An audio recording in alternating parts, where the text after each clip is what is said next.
Constructing your life is about much more than just building a bank account. Each week, join real estate entrepreneur and mindset coach Austin Linney as he interviews guests who are constructing their dream lives and impacting the world around them on a daily basis. If you're an entrepreneur or wanting to start a business, or you just want to hear motivating stories of how others have overcome the odds, you are in the right place. And now for your host, Austin Linney. Guys, welcome back to Construct Your Life. I got a special guest here. We have Conor. How you doing, bud? Doing great. Thank you.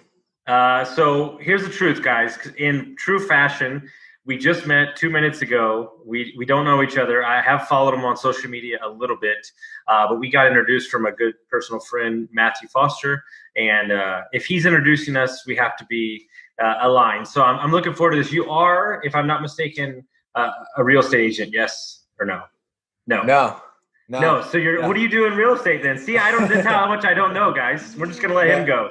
Yeah. So what's cool about that is exactly I can really start with a blank canvas here. And so 10 years ago in Northern California in San Francisco, Silicon Valley, I started working at a real estate tech company.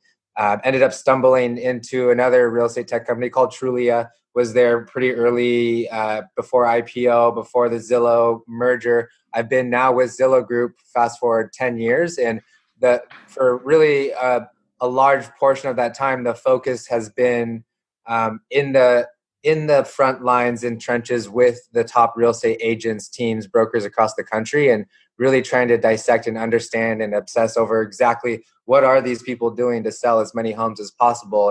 And of course, a huge part of that has been, through the Zillow platform and is through that. But over time, it's become such a holistic understanding or view, or still I consider myself a student of what are the best in real estate doing as a strategy.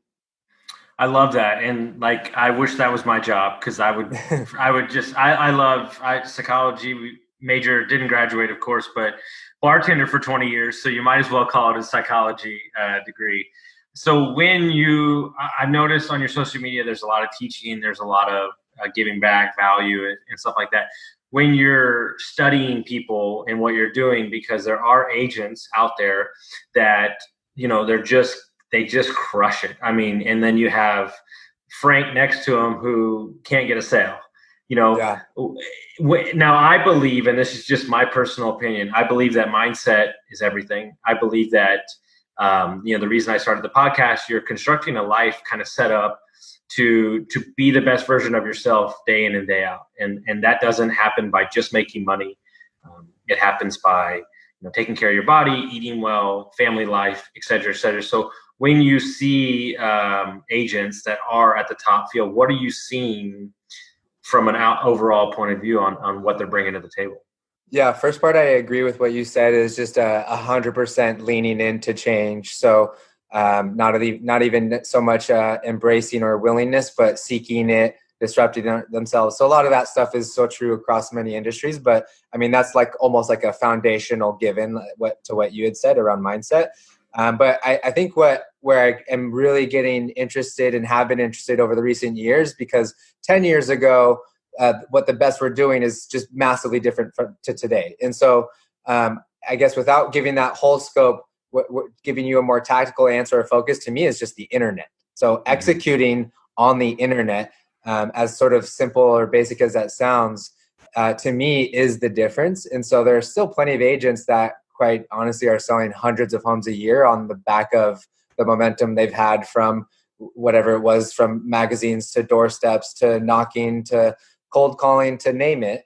But the people that aren't doing, I think, what's where most of us are living, operating, experiencing, products and services, which is on the internet, through the internet, or at least highly leveraged with the internet, then they're probably not going to be the best in the future. So that's the trend I'm seeing, is the agents and the businesses, the small teams that are executing online is the strategy.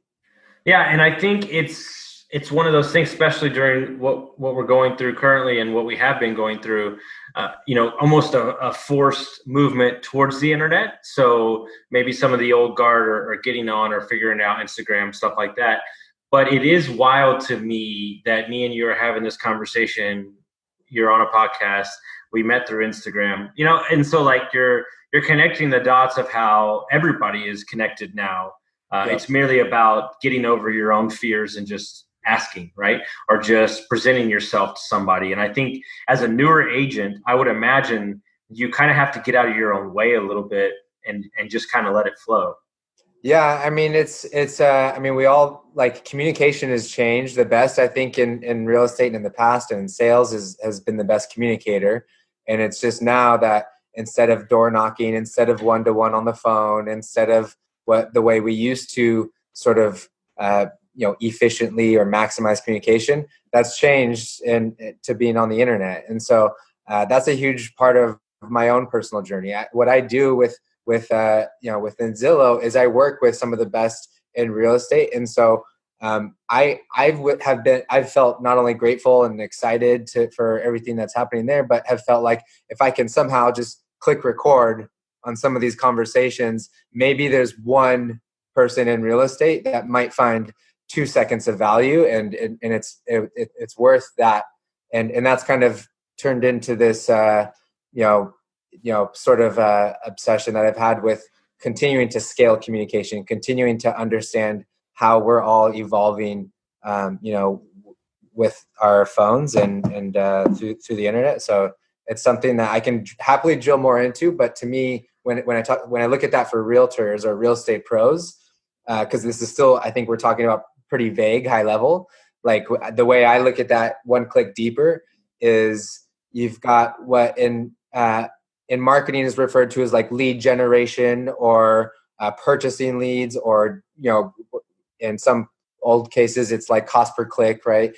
That kind of like measurable direct response approach, which is largely the approach on Zillow's platform, right? We have millions of people coming to the site, and that's what they're doing.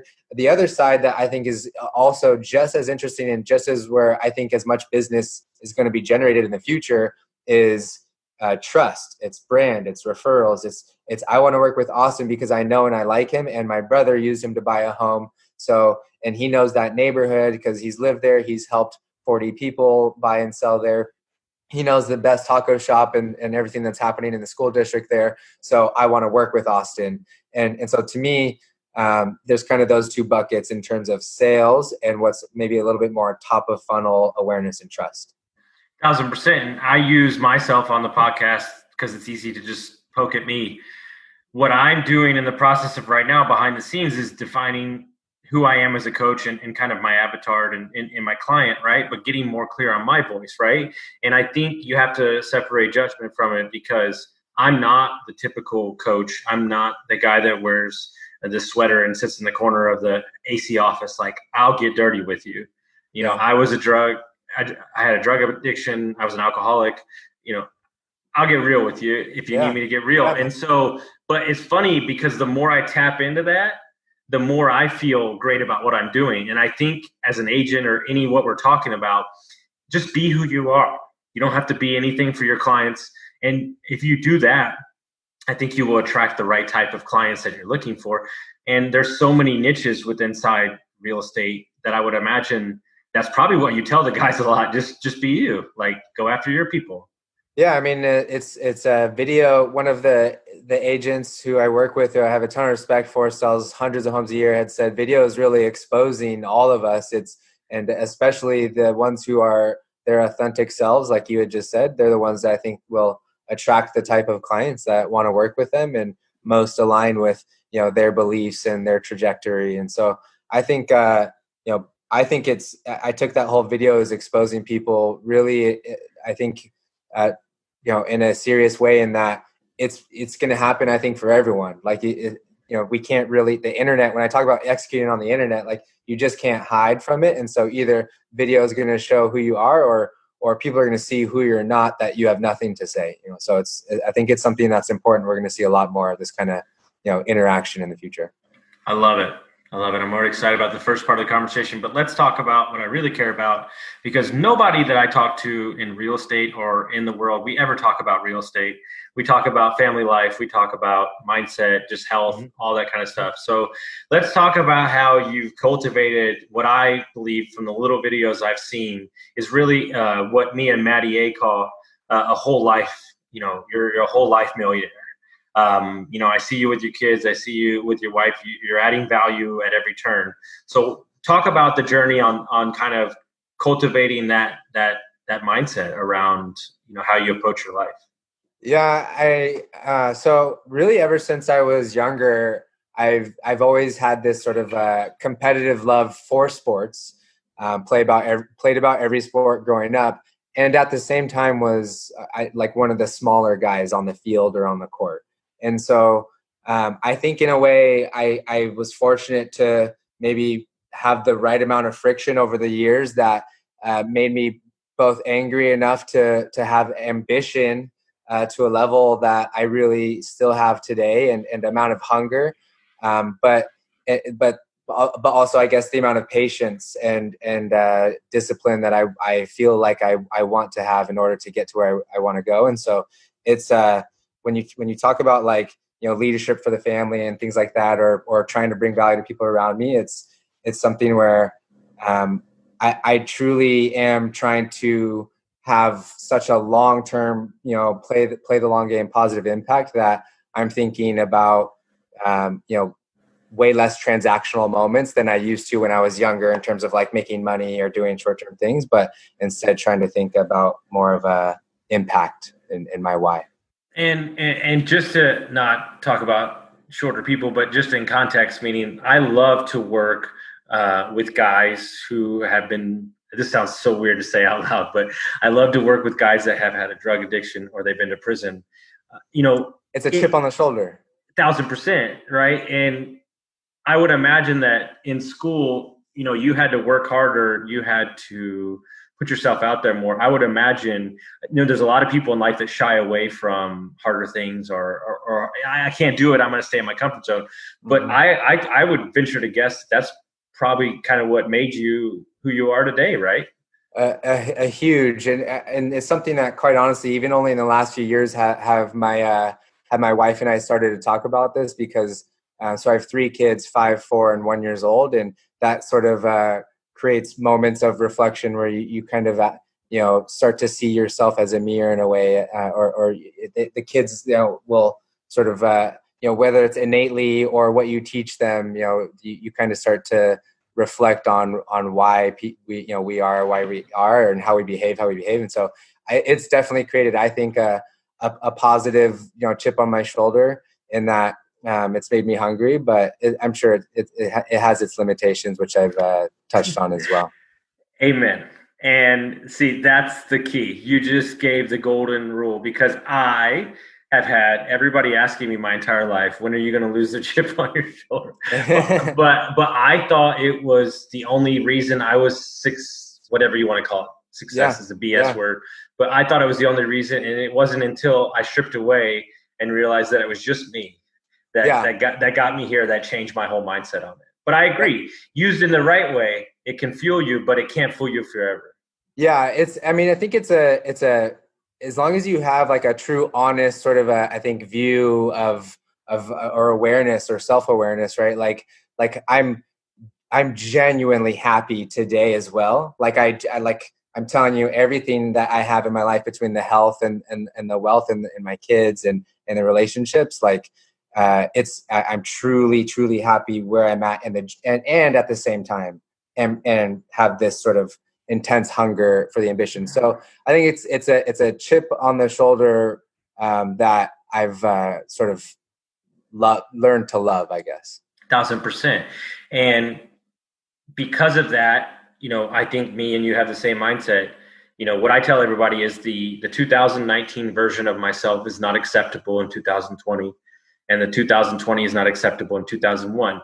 What's a constant daily battle for me, is to be present in the moment and to not always search for the next thing, because I, like you, am more of a legacy play. So when I switched everything, and I stopped worrying about the money. And I just said, and I tell everybody that works for me, I just got off the call with my producer for the podcast. Let's just not overthink this. Let's just do, right? Imperfect action leads to great results. And once we adopted that personality, I feel like there's a lot of pressure off, and it's kind of like, I'm just being me, It's so much pressure. Number one, it's so much pressure off when you start to kind of lean into or embrace this idea that it doesn't have to be perfect, and that it's an infinite. I don't know if you know Simon Sinek, but it's an infinite game. It's sort of this mindset that you're just going to learn by doing, not like you're going to hit some level and then you'll know everything you want to know. You're going to constantly want to level up, and so recently I've been doing more like Instagram lives, or I've been doing other things that kind of put me in a discomfort zone. Even talking more about mindset, I'm happy to talk about anything between, fitness to cold showers. I'm very into, I think you even had I really look into practicing stoicism. So there's all kinds of stuff that I'm into when it comes to mindset. Funny, I just picked up a couple of those books. I've been doing some Buddhist. I just started the cold showers a month ago. I'm loving it.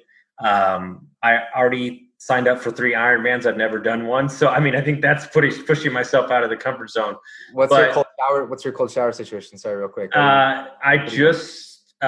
was on the West Coast. I just started doing it because a couple guys I know, they've been doing it forever. But what exactly are you doing? You turn it on I just jump in for cold shower for I don't really have a routine or anything. I just jump in, cold shower, wake up first thing in the morning. And then I'll meditate or go work out first thing. Do you have an actual routine? No, it's not super routine. It's just, I think just the, especially if someone is not familiar with this, maybe the way I describe it is, even if you're in a warm shower and start with a hot shower, just the conscious decision to step into what's super icy cold and borderline unbearable, you're basically facing your fight or flight moment. And you go through that response of catching your breath, of losing your mind. You actually lose your mind for a moment, but then get incredibly focused on exactly where you are. You're so present that you're not thinking about the what ifs of tomorrow or the stresses from yesterday. You're truly in the most present moment possible. And practicing those, I think, moments where you can endure, that sort of pain or that sort of biological response, but overcome it, I think is just a good, to me, it's as healthy as working out. So I like those little things like cold exposure. 1,000%. And that's why I love the Ironman training, because it can't be one, but more importantly, we had a long training session today with a buddy of mine that came up, and he's better than me, straight up. I'll just tell you, I'll use it for context. My average 5 miles on the bike is 20 minutes. The first 15, we did 17. I was dying. I was pissed. My hamstrings were well, guess what we did on the way back? 14, 14, 15. And I'm thinking to myself, what? But that was another gear. I was no, we're just going to go. And when you constantly challenge yourself, you'd be surprised every time you hit those marks. You're just stacking on good, positive results. And I think the thing that's not talked about enough in just real estate life and in general is that momentum is a secret weapon. And when you get rolling, doesn't it just feel like everything starts flowing your way? But that's, you know what I'm saying? Man, momentum to me is such the game. You had talked about even being better each week or better each month, and this concept of infinite game and just somehow getting a little bit stronger and just building and building and building. I think momentum is, like you'd said, that's that should almost be the goal, because no matter how big or small you are, it's really just about building momentum from where you're at today and toward the direction of where you want to go. 1,000%. And so how do you, as a father, and this is what I ask all the time, how do you manage, you want to be successful and you want to provide value, and you have business, you have a big job, but you have 3 kids and you have a wife. So how do you balance, I think the hardest thing in life for people is everybody I coach, it's boundaries. I know I'm the worst at it. I've gotten a lot better where I just hey, it's not happening. And I think that more no's lead to bringing up your value. And I also think that it allows you to feel more creative. So how do you as a father separate your big job from all the stuff you're trying to do with your family? Yeah, like the first thing is ton of that. Just like I consider myself again still a student going through that journey, but like the two words that come to mind for me that are the most important, I think, when I'm trying to get better at this is vulnerable communication. And so I think whether it's, hey, like with my wife, like here, I'll do this right now. I'll be vulnerable and communicate what is going on. I've been spending so much time during quarantine making sure that work is continuing to execute and both grow, and I'm as well as my personal content, which I want to be. I mean, I do video editing at midnight sometimes, and then I work out 7 days a week, not incredibly heavy or incredibly Ironman level intense, but 7 days a week I try to get some level of physical movement. And then I have 3 young kids, and so most recently, my wife and I were both saying, it's like, hey, like, we try to take inventory. You just talked about that. We were taking inventory and I was falling short. Just straight up vulnerable. I couldn't try and I shouldn't try and make an excuse or talk about why something is the way it is or it isn't, but objectively assessing and looking at the truth of what is or it isn't, whether that's I want to be a better father by doing this, or I want to be more successful by working on that. I think you have to just vulnerably communicate that, not only with the people in our lives, but with ourselves, I think is what's most important. Being truthful with ourselves in that most vulnerable way. But I recently posted also about how ego is the enemy, and it's the hardest thing for us to avoid in this conversation, I think, because we want it to be a certain way. We feel like it is a certain way, but it's harder sometimes to see the objective truth. And for 1 second, I'm going to speak to all the men, and you can DM me later why I have reference to this. Men, your wife, your girlfriend, she is not asking you to drop every damn thing you're doing. All she's asking you to do is just what he said.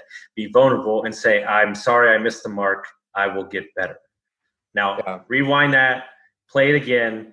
That getting your ego out of the conversation. She's just asking you to acknowledge that you have been failing in that department.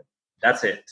Yeah, and so tying that to your question, to really like for me how I look at that then, or how that takes the pressure off, kind of in what we had said, is that like if we have all these important buckets of our life between, again, our own health and our goals and aspirations, our relationships, and so I think it's just a constant taking inventory and then strategically, objectively, deciding what is the most right next step in order to get from A to B. And so if I think it's just about breaking it down. The hard part is certainly being vulnerable.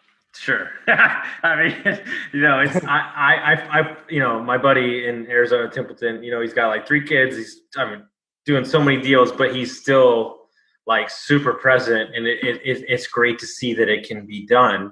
And there are seasons in your life. And I think you as a person, just as me personally, I have to notice what seasons I'm in. And there's some months where I'm working all the time, but not like it's not turned up to 10. And then there's some months where it's turned up to 13, but you have to step back and you have to say, am I really giving everybody the needs they need? But by doing that, I think, like Maddie always says, like dirty yeses, like make sure when you're committing to something that it's really something you want to do, and it's okay to say no. And right. I think that's really important. Right, and that ties so much into that vulnerability, because if we want it to feel or sound a certain way, then we'll make it so. So I think we have to truly, even if it means I don't sound like the person I had always wanted to or pictured or this or that. I think the vulnerable communication is the unlock to then getting to that place. That 1000%. And something in the last 8 months I've done, and it's really hard to do this, and I won't do it all the time. But if for some reason I'm in the wrong headspace and I can't properly show up to a phone call the way I need to, I'll reschedule. And it's and that's a really hard thing to do, especially if it's somebody you really want to talk to, a bigger dog or something. But if by showing up to that call in the wrong mindset, you're doing more damage than good. Yeah, and I mean, and like, look, I even think even showing up to the thing and then just like breaking down and being like, I don't know what to tell you, Austin, as a strategy, like my shit's falling apart here, and like what should I do there? Like, I actually think that that's the vulnerability and the communication that people will respect it, and or if they don't, then we're probably not long term most meant to align with you. So I That's a think great point. everywhere that I look at it, both with really close relationships in my life to business, but especially with ourselves, I think that honesty. 1,000%. So you work with a lot of top agents. You did so. A lot of my audience is 24 to 36, newer in the real estate space. Let's spend the next while talking about tips that you can give from all the people you've interviewed and stuff like that. If they're a newer investor, newer real estate agent, what are the quote unquote best things to do when you're getting off in the business? Yeah, I love this. So this is where I truly geek out. So like Sure. I first of all, I love talking strategy and sort of getting into the details of it. So I think number one, it's actually making every single day, content, collaborating, making every single day. So I can't stress enough the content creation and the volume. And so like if you even look at what I've been doing, like yeah, I mean everyone you're interacting with or thinking about or doing, whether it's I've been invested in Tesla stock. I really like this burger chain that I think executes really well. I've done content, written pictures and video about both of those, as well as real estate, as well as I've written about my principles for parenting my kids and how I navigate, what my approach to parenting. So I think it's the people sometimes get too locked into what to make, but making, creating every single day. Like we all are living. And so specifically what I mean is content, is scaling communication, is bringing value to people on the mobile phone, just because that's where everyone lives, and that's where you're going to build relationships, and then that's where you're going to create opportunities for you to do the thing, sell the home or whatever it is. But that to me is the first thing, is just getting in the habit of volume making every day. 1,000%. And Chris doesn't let me look at the numbers for the podcast, which I think is great because it doesn't really matter, and you don't know what you don't know, and you don't like. And I agree with you. Like people text me all the time, like, "Dude, you are pumping out the content," and I'm like, "We're just getting warmed up." And Yeah. so it's like I can't control how the message lands for you in that moment in that day, but just like and Ulysses says this a lot, like just being in the front of their mind is more valuable than what the actual content is. Yeah, I mean, it's to me the formula is building attention and building trust equity leads to you creating, again, opportunities, outcomes, influence, whatever it is, but attention plus trust.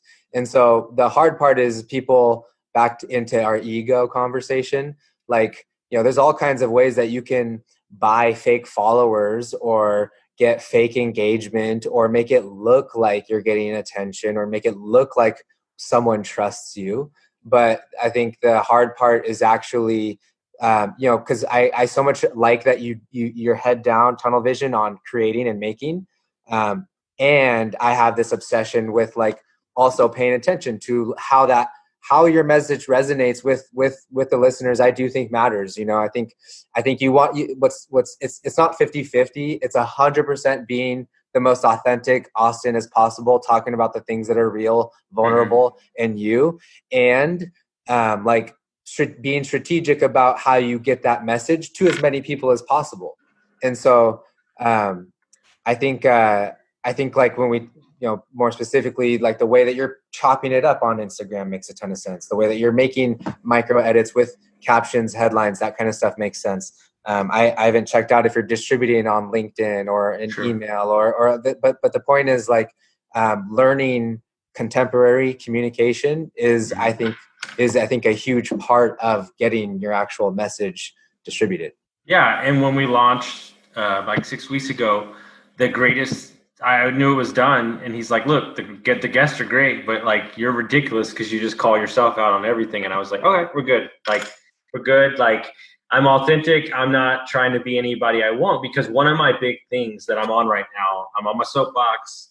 I'm going to shout it from the rooftops. I believe that everybody in dates, in music, like social settings, business settings, I think that they show up from a context. And how does my boss want me to act? How does this girl think that I should act? Should I be the gentleman? And I'm like, can't you just be yourself? Yeah. Like, you can't control. And so on social media, it's easy to portray a certain lifestyle. But for me, I show you the good, the bad, the indifferent. I mean, I don't know. I think what's so important here, and this is like a really key part of this strategy to your original question, like, because if you can, as much as you can untie what you're doing in terms of a content strategy and communication and biz dev and relationships, as much as you can untie that to like the need to pay bills this week, this month, or the stress of revenue, then the authenticity becomes so easy. If you can truly find a way to keep your head above water, hold your breath, pay the bills, whatever it is you need to be doing, and then and at the same time, for a real estate pro in that position, that's putting out content and making this, as much as you can do that, then I think you'll stay authentic, you'll get real trust. And one of the things I've seen that's great is that I just personally believe that everybody doesn't want to do, they just don't want it that bad. Like, yeah. I know guys new in the business that are crushing it, that go buy dinners for Keller Williams, lunches, or like, these little things that you're just like, I'm not going to waste my time in that. I'm not seeing the ROI, but it's not about that's what it is. They haven't untied the sales revenue to their to the strategy. So 1,000%. As much as it's connected, we all know it is directly connected. But it's sort of this weird, like, people can see and feel when you're selling, versus giving more value than you're asking for. 1,000%. I had to learn the hard way. I got taught by some mentors that, like, hey, don't ask for that. You can provide. And so for me, what I do, and kind of the joke around my business partners and stuff, is my philosophy is have plain, will network. So I'll literally just fly in for a meetup in like Detroit, and like people are like, what the hell is this guy doing from Texas? And I'm like, and then y'all don't know that I got like 6 clients from that meeting, right? And so like my thing is like, how bad do you want it? It's just simple. Like, there's a lot of 20 to 29-year-olds that don't have a girlfriend, they don't have a pet, they don't have 3 kids like you have. They don't have multiple businesses like me that you have to make sure are running. And how bad do you want it? Look in the mirror. Like, during quarantine, I've listened to 32 books, taught myself some Spanish, and started 2 businesses and a podcast. So my question is like, what's your excuse? Like, do you really want to be here? Like, that's what I want to ask them. We get what we tolerate, not what we want. And so I think it's exactly hitting the nail on the head of what you said. Like, it's just a difference of, people, truly doing what it is that they want. Yeah. And I 100% agree. And I know, sitting across from you, that you put it down. Like, you work, you're providing value. Like, I look at like your followers on Instagram are somewhere around mine. And I agree with you. Like, you can pay for them. And I've been approached and, hey, well, I can do this for you. And I'm like, you know what? I'd much rather do the journey, because I know that through that, I'm going to become somebody that I like. And it's not going to be something like fake. I just can't do it. If it's all about knowing your why, like your the reason you're doing it, or the purpose. Like, if you're truly trying to have impact, then I think that's the approach. 1,000%. So what if I had to put you up against the wall? What are you think the next, let's say 2-3 years, what are you looking to do? You're doing all these Instagram lives with all these agents. Like, what are you seeing? What are you seeing trends in the business tech wise, and just kind of where the market's heading on that stuff like that? Yeah. So I think we're going to see, right, the old Pareto rule, where the 80-20, where I think some of the best are just going to continue to execute and get better and eat more of the market share. And so, there's like over 1 million people with a real estate license that, don't sell a lot of business, but the small, thousands or tens of thousands of agents and teams, I think are gonna basically keep winning more and more.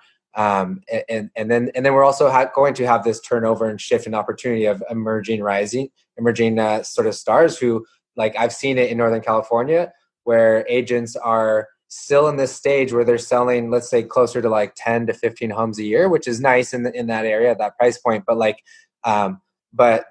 they're executing on the things that are happening, 4 years from now. So I just know, in the future, they're going to be winning. If they're winning online today, then I know 4 years from now, that gap is going to be a lot different than it is today. And so that to me, it keeps coming back to like executing on the internet, and leaning into what, everything that means. And isn't that the rub?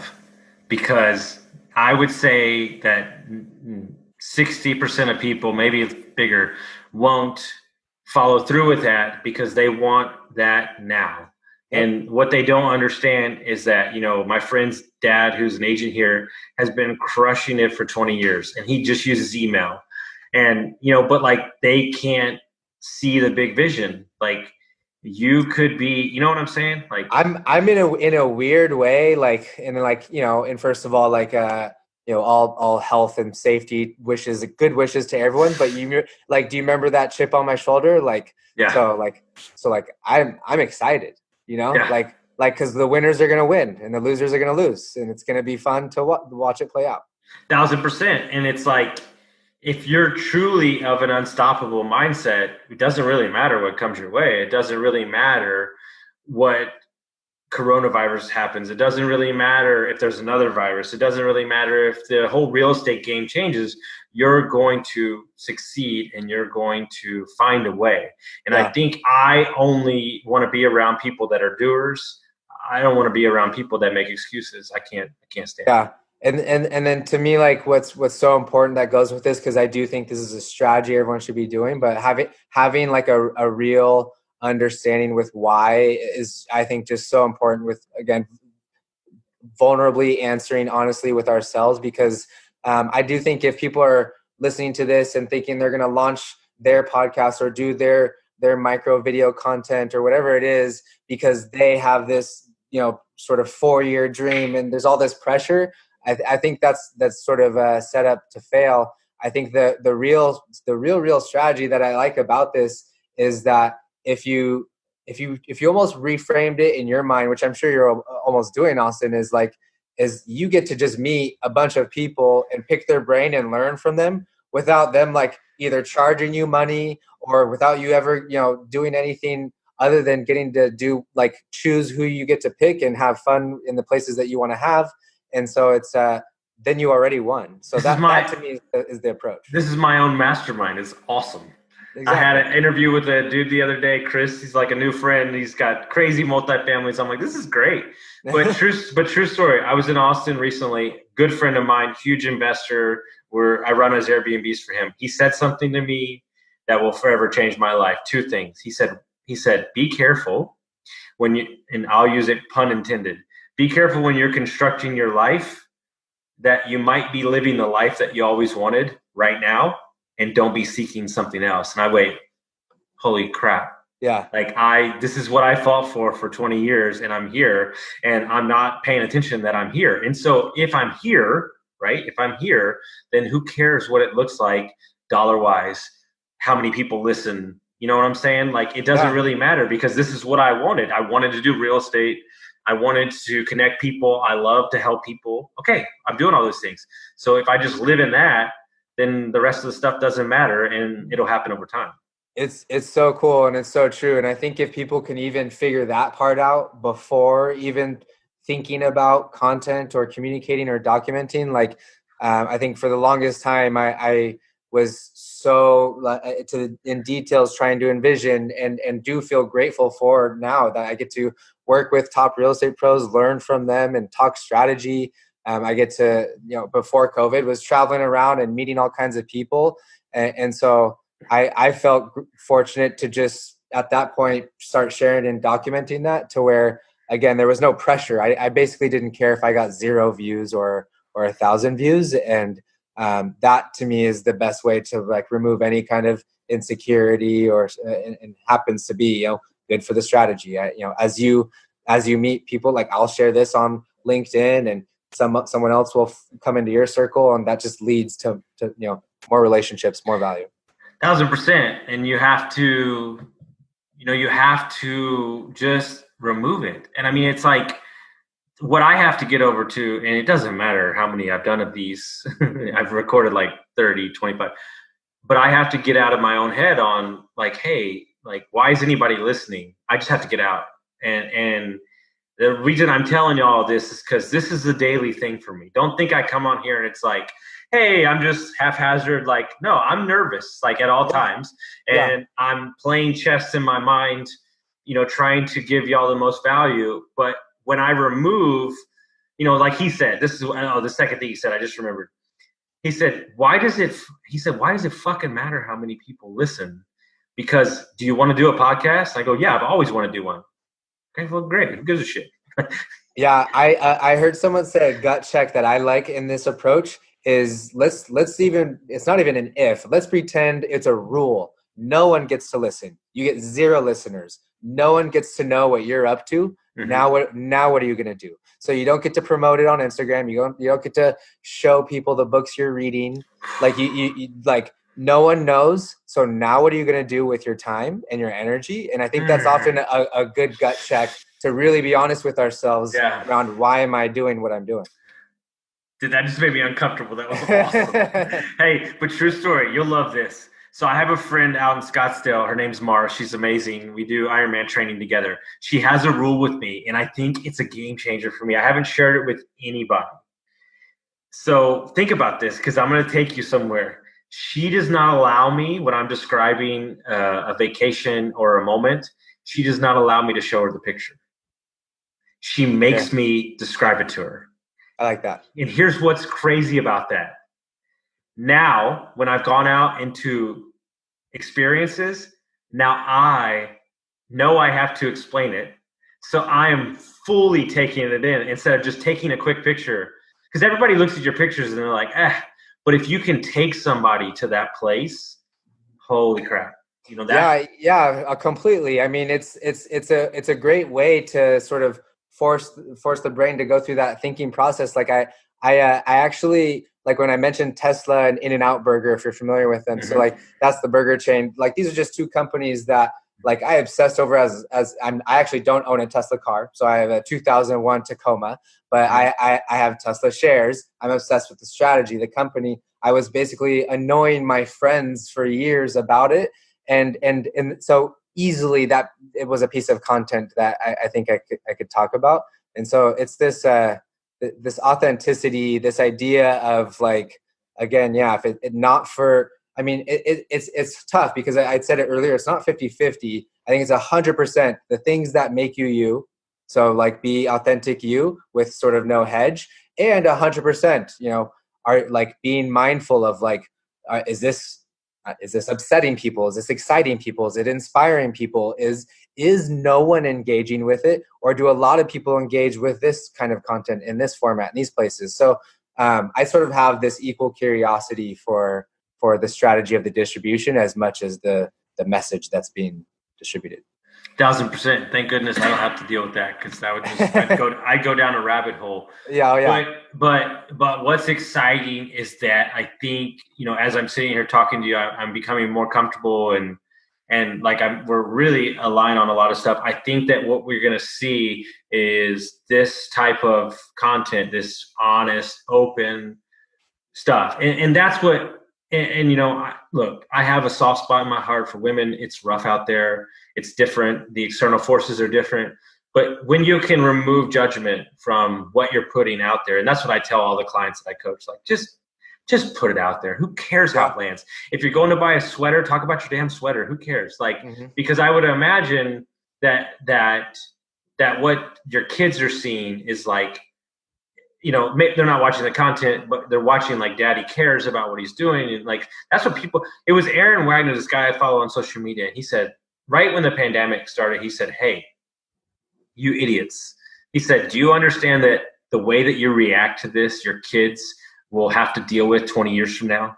And what he's saying is if you run around the house and you act like a crazy person, your kids are going to have anxiety issues and stuff like that, you know? Yeah. I mean, it's like, so I'm really into how our kids learn and and just this idea, like I have all kinds of feelings actually about school and education and things like that we could get into. But there's this video I'm pulling up to basically show you guys that is this idea that kids are copycats. So I think the most, the ways that they consume or learn is just by mimicking.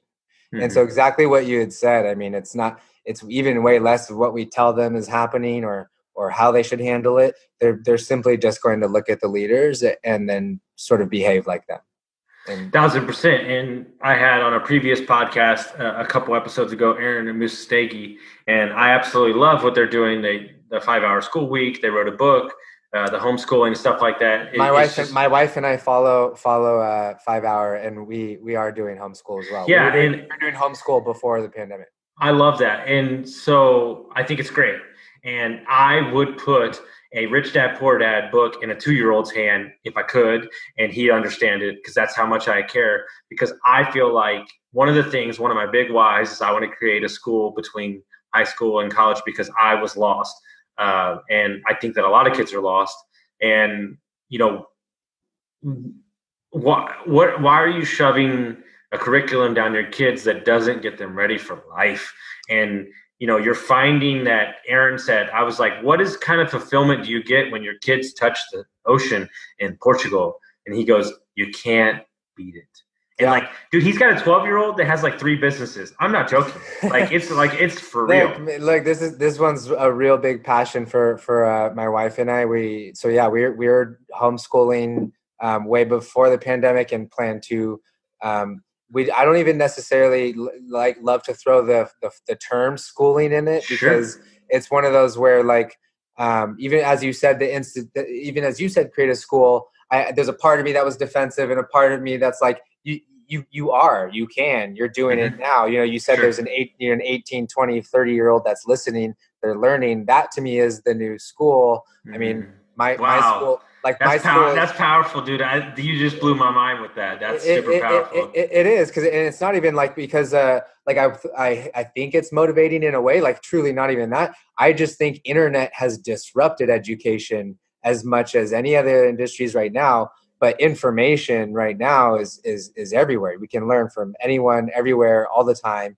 It's just a matter of now distilling that or how we learn it. So even to a degree, as much as I like Rich Dad Poor Dad, and there are so many books that I think I'll be sort of cramming down my kids' curriculum, but I think I have to in a way let go of sort of any curriculum. I don't know if you've read the book. It's somewhere over here, but Free to Play, because I think we got that from the 5-hour recommendation. But this idea of I think you said it earlier, we learn by doing. And so I think in a way it's if you want to do this, then learn what it takes to go get there. If you want to do that, learn what it takes to go get there. But that thought process of what is it that you want to do, and what if no one cares or judges you or even knows about it? Back to what we said earlier. Then what do you want to do, and what do you need to learn to get there? I think that's so empowering, and that's basically the thesis of our call it schooling with our children. 1,000%. And one of the greatest thrills of my life, people think, so we created this dumb character. I made a fake country salesman, and we're playing around with a couple investors, and we do funny, stupid videos. True story. All of our videos that we do that with, and even the good real estate one we did, is edited and shot by his 12-year-old. And she comes up with the music, the editing, and I paid her. It's legit. She is my video editor. She's gonna. Yeah, man. And I mean, to see the look on her face, it's the greatest thrill in the world. And look at that. She's 12 years old. She's got a business. It's so cool. I don't know if she's probably on TikTok then. I don't know if you're. Yes, we don't know what we're doing. Okay, but it's. I mean, it's something that I think if we can foster and lean into, we had said this earlier too, encourage them to lean into change or lean into learning through doing with technology, as opposed to being sort of against technology or versus those situations, then all of a sudden we find what we're good at, what we like, we learn new things. And that to me is like, that's winning right there. Like I want to do that for the rest of my life. Because you're cultivating a mindset within your kids that what they truly love to do doesn't revolve around a dollar amount. It revolves on, hey, I felt good that I made dad's video and people saw it. And I think that, like, what greater gift can you give to your kids? So since I love this topic so much, I'm just going to hit my Sure. second principle. Yeah. So I wrote about this on LinkedIn, but my parenting principles, I think number one is exactly what we said. North Star should truly be like, hey, Austin, what makes you happy? What do you need to do to get there? And, your happiness should basically be above everyone else's, with all respect and safety and accountability. But that accountability is the second principle, like zero entitlement, zero expectations that, so like with my kids, like I want them to go get those things, but like I'm going to do everything in my power to not pay or pave the way for them to get those things. And so I certainly want to arm them. I certainly want to support them in a loving and encouraging sort of way. But like, I think there are a lot of, I think actually most children of a younger generation right now are because we're such a lifetime of sort of relatively good times, they err on the side of maybe getting too much sort of given to them or handed or expected. And so we aren't as hungry, or we're especially when you're talking about schooling, you're expected to go from 9th grade to 10th grade and then from 10th to 11th. But when you have this sort of open, so complete blank canvas, it becomes a lot more daunting. 1,000%. And look, you can say what you want about TV, but every now and then there's some nuggets. And I love the show Entourage. I always have. And the greatest, like, little line in there was Ari is talking to Turtle, and he says, I'm going to give you the best advice I can. He said, I've thought about this my entire life. He said, I knew that I had nothing when I grew up, and it's the reason that I got to where I'm going. And he goes, I knew that I could give my son whatever he wanted, and because I'm a little soft, I might. He goes, but then he won't be where I am because he didn't have to work for it. Yeah, and it's something I so agree with. And it's not to say that anyone with any sort of other level of privilege or opportunity does not have a shot or shouldn't in any way. I think it's about having this clear, like, unfiltered truth of what is it going to take to get there, not who's going to help me get there, or I need someone to pay me, or any kind of excuses, but taking extreme ownership. It's one of my favorite books by Jocko Willink, but yes. taking extreme ownership of that's something I want my kids to learn and to embrace more and more as they get older. 1,000%. I think one of the things that changed for me, and not to get off topic, but we're just talking about kids' goals and stuff. I think people's goals, I think, are bullshit. I mean, I think that they're goals for somebody else. I live a life of intention. Mm-hmm. And my intention is to be a good person, to impact people. And I think when you can instill that in your kids, they remove the monetary, hey, look what I did, reward me for it. No, the intention was that you're going to learn, and maybe you start a business, maybe it fails, maybe you start another business. I think one of the greatest things my buddy ever said, Brad Johnson, he said that why would I come on here and tell you my bio? A bio is just a bunch of bullshit I've done, so you can think about it. He goes, how about I tell you my failures, because that's truly who I am as a person. And I was like, that's powerful, because I've had many failures. So. As much as your intentions moving forward too, right? Because I think even a million forgivable failures it can be forgotten if your intention moving forward is the focus. And so I like what you had said there about intention and goals. Like I think in some ways goals can play maybe a sort of a micro purpose to give someone some level of focus on some direction if they're feeling sort of I think clouded in that way. But to your point, I've been guilty of obsessing over the goal and forgetting the ultimate intention or why or purpose or direction. And so I think it's less about those micro sort of checkpoints, but what is the direction that you're going? And the only reason I say that is because I've noticed it a little bit.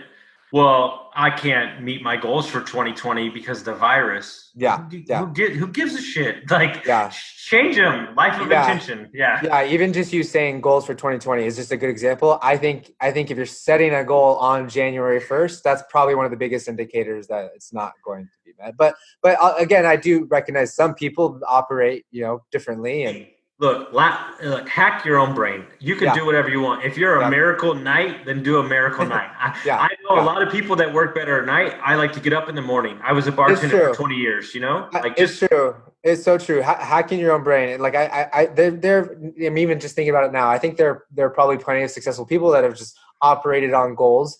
But for sure, my story, my type is if it's important, then it'll create change today. So I think if anyone that talks to me about one day working out or something, the first thing I ask them is why not work out this afternoon? You're me. What are we waiting for? Dude, my favorite thing to do to people, I'd really love to connect. How about right now? And they're like, whoa. And I'm like, hey, dude, let's do it. You just said, So I love it. Well, how do they find you? You're providing all the value. How do they find you on this? Yeah. So I try to basically replicate everything on LinkedIn, Facebook, and Instagram. My favorite place to hang out right now is LinkedIn in terms of commenting, engaging, and just sort of building a little bit of group of community and people there on a similar journey. And so, but I'm happy to reach out and talk to anyone in any sort of way, like you had just said. So I always put my phone number out there, my email, you can find me, I think. And so if there's ever any way that I can ever connect or help anybody, I'm always happy to hop on a Zoom and collaborate in any kind of way. And this first of all, Austin, I want to say thank you to you, because it was 6 months ago that I'd really not shared anything on social media other than the generic kind of family stuff that was very sort of safe and not fully me. And just so that's 6 months ago. So and then I Googled how to edit a video, and so I still consider myself so much at the beginning of this journey of being more vulnerable, communicating more at scale, meeting more relationships, having an infinite mindset of learning.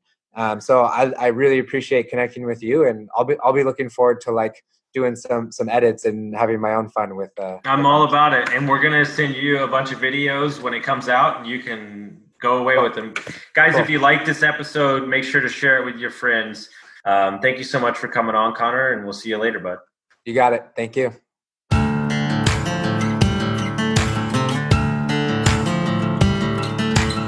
Thank you for listening to Construct Your Life with Austin Linney. If you enjoyed this episode, be sure to rate, review, subscribe, and pay it forward by sharing with a friend.